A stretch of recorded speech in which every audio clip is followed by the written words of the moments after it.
their values, their aspirations, and their sense of right and wrong. What is at stake here is the principle that those who do wrong will be held accountable by the system, by the institutions set up by the people themselves. This impeachment trial has been a long and tedious and even divisive process. But we have gone through it because our people deserve something better. We want a judiciary that is independent, not only of the influence of Malacanang or of Congress, but also from personal ambition and personal greed. We want a judiciary where no one can say anything offensive about our justices because they truly live in the light of justice and integrity and will willingly endure the harsh glare of public scrutiny because they have nothing to hide. Your Honors, this impeachment trial was conducted for the most noble of purposes. It was conducted in search of the truth. Our prosecution team has proven Mr. Corona's partiality when upon a simple letter, he engineered a ruling adverse to the Flight Attendants and Stewards Association of the Philippines, or PASAP. We have proven how the highest magistrate of the land was willing to tip the scales of justice with his own hands when it comes to the former president.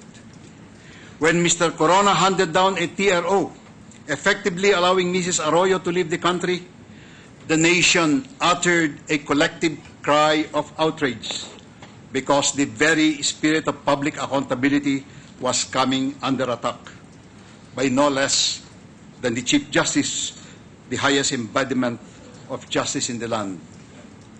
And the truth, Your Honors, has been laid bare before this court.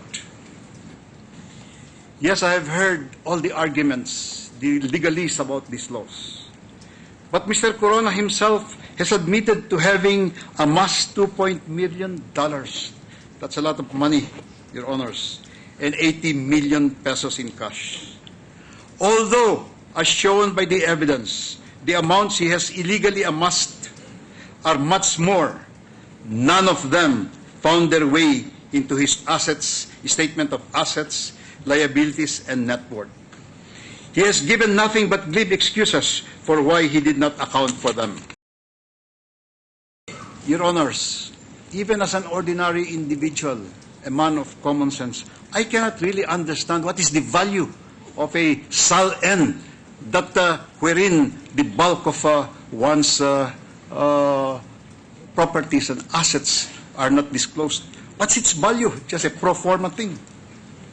Your Honors, this impeached Chief Justice effectively wants to be exempted from the SAL-N law. In effect, he has not been declaring his true net worth through the many years that he has been in the public service. And yet he himself concurred in Supreme Court decisions where lowly public servants, as talked about here, were dismissed from public office because they did not declare their true net worth. Your Honors, he wants this court and the court of public opinion to ignore his millions of dollars and pesos undeclared in his SAL-N. He cites a law on foreign deposits and the incredible commingling of funds as his excuses for hiding such huge amounts from the public eye. My question is, why? Is he prohibited from disclosing them in his SAL? Shouldn't he be the one